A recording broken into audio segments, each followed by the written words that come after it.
At 9:23 and 14 seconds, 200 explosive submunitions are falling toward the USS Gerald Ford's flight deck simultaneously. And every defensive system on the ship is looking at a radar picture it was never designed to process. Not one contact, not a missile, not a warhead. 200 individual contacts dispersing outward from a single 400 feet above the flight deck in an expanding cloud already wider than the ship itself. Each one a separate explosive projectile falling at terminal velocity toward a flight deck packed with aircraft, fuel lines, weapons, and the crew of the most powerful carrier ever built.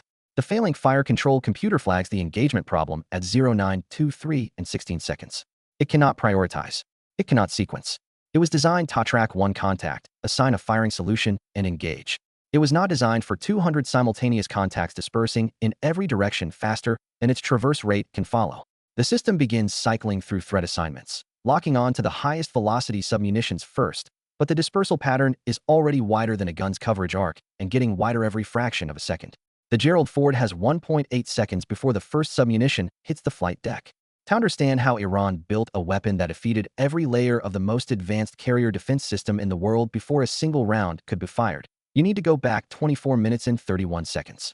Because what happened at 9:23 did not begin at 9:23. It began at 8:58 and 43 seconds when a single ballistic missile left a mobile launcher in the Iranian coastline, and the Gerald Ford Spy-6 radar picked up the launch signature 4 seconds later. The contact looked familiar. A ballistic trajectory, steep climb, terminal descent profile consistent with the Fate 110 family of Iranian ballistic missiles, the same class the strike group had engaged and defeated multiple times in this war. The Aegis combat system on USS Bulkley began building an intercept solution immediately. 2 SM-6 interceptors launched at 0901 and 44 seconds, climbing steeply toward the calculated intercept point. The SM-6 reached the intercept point at 0902 and 31 seconds. The radar contact fragmented exactly as a destroyed missile should fragment, breaking into multiple pieces, losing velocity, beginning to tumble. The Aegis system logged both SM-6 as successful kills. The tactical action officer marked the engagement complete. What the Aegis system had logged as missile debris was not missile debris. The warhead had separated from the missile body at 0902 and 28 seconds, 3 seconds before the SM-6S reached the intercept point, not as a result of the intercept. As a design feature, the missile had been built to eject its warhead in the terminal phase at a precise altitude, leaving the SM-6S to destroy the empty shell.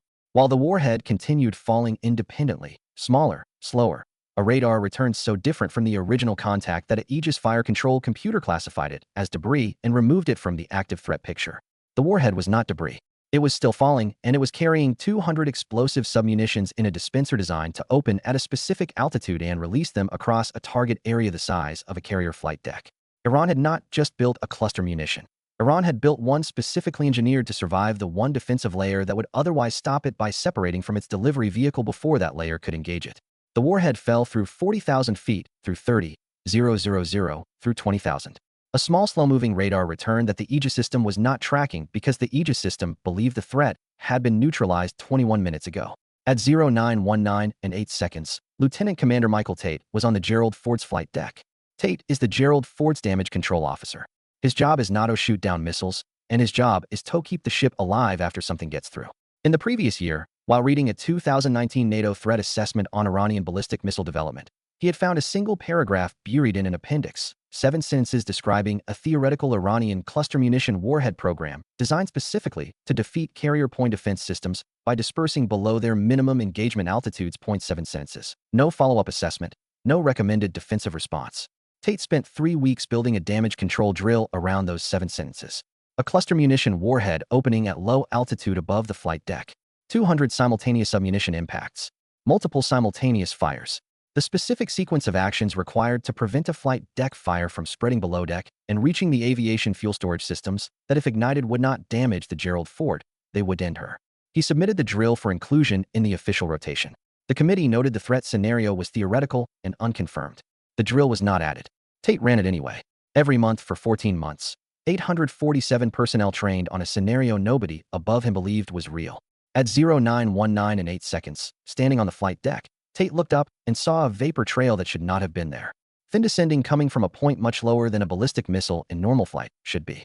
Not the bright contrail of a missile under power. The quiet, almost invisible trail off something small falling through cold air where he had seen this trail in his own training materials and the diagrams he had drawn for his drill. He picked up the flight deck circuit at 0919 and 22 seconds. This is Tate cluster munition inbound. This is not a drill. Execute Hotel Foxtrot protocol. All personnel below deck now. Foam suppression system activate. Move the aircraft on Cats 1 and 2 below deck immediately. You have 4 minutes. Go. Hotel Foxtrot was not in the U.S. Navy's official damage control manual. It was the name Tate had given to his drill. Every crew member on the Gerald Ford's flight deck had run it 14 times. They moved. Flight deck crew strained for speed can clear a carrier deck of personnel in under 3 minutes. Tate's crews did it in 2 minutes and 44 seconds. You're moving through every available hatch into the interior of the ship while the foam suppression system activated across the full flight deck surface, and the two aircraft on the forward catapults were moved below deck on an emergency basis at 0922 and 51 seconds. The last crew member dropped below deck and the last hatch sealed. At 0923 and 09 seconds, the warhead opened. Not at 1,000 feet. Note at the altitude where the phalanx could engage it. At 400 feet, below the minimum engagement altitude of every point defense system on the Gerald Ford, Iran had studied those thresholds. They had built the dispenser to open 40 feet below the lowest of them. 200 submunitions released simultaneously from 400 feet, dispersing outward across the Gerald Ford's flight deck. C. The phalanx saw 200 contacts appear simultaneously and began cycling through threat assignments. It could not complete before the first submunition hit the deck at 0923 and 14 seconds.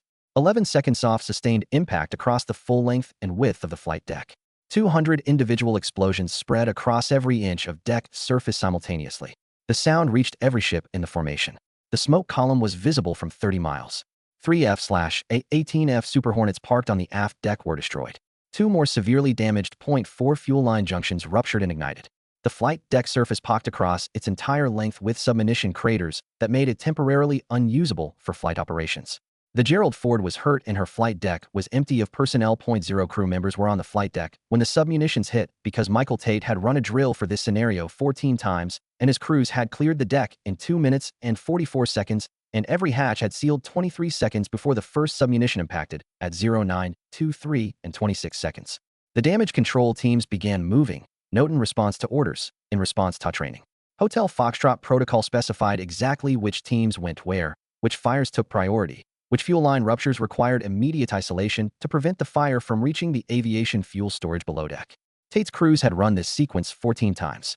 They ran it a 15th time now, moving through smoke and heat with the focused efficiency of people who had done this before. Team 1 isolated the forward fuel line ruptures at 0924 and 51 seconds. Team 2 had the aft fuel junction fire contained within 4 minutes and 17 seconds. Team 3 began structural assessment of the flight deck surface, working methodically from bow to stern. At 927 and 44 seconds, Tate reported to Rear Admiral David Mercer, flight deck fires contained. Fuel line ruptures isolated. No penetration below deck. 3 aircraft destroyed, 2 severely damaged, no casualties. Mercer looked at his tactical display. The mobile launcher had been tracked from the moment of launch. Its position was fixed to within 30 m. It had been moving for 24 minutes along a coastal road toward its secondary position 7 kilometers from the firing point. 2 F/A-18FS at 28,000 feet had been watching it relocate through their ATFR targeting pods the entire time. Mercer authorized the strike at 0928. A 4 GBU-31 JDMS released from 28,000-foot GPS-guided targeting coordinates updated continuously until the moment of release.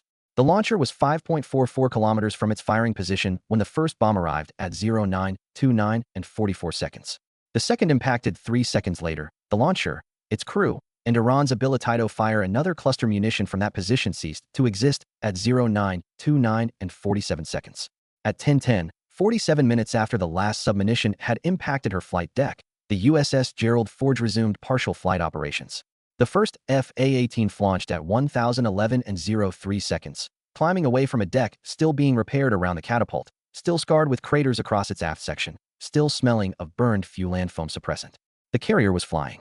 In the damage control center, Tate watched the aircraft launch and wrote one line in his training log. Scenario confirmed. Execution satisfactory. 0 casualties. Iran rained 200 bombs on the USS Gerald Ford, a cluster munition warhead specifically engineered to open below every minimum engagement altitude on the most defended ship in the world. It hit the flight deck. It destroyed aircraft. It started fires across 4.5 acres off steel simultaneously. It did exactly what it was designed to do. And 47 minutes later, the Gerald Ford was flying again because a damage control officer had read a 7S sentence paragraph in a NATO threat assessment 14 months ago built a drill nobody asked him to build, and ran it every month until his crews could execute it in their sleep. The response was ruthless, and the smoking crater on the Iranian coastline were the launcher used to bias the answer to every question Tehran's asking itself tonight about whether the cluster munition was ever going to enough. Because the one thing Iran didn't account for in building a weapon to defeat every system on the Gerald Ford was the one system that doesn't appear on any capability list. The man who read the footnote.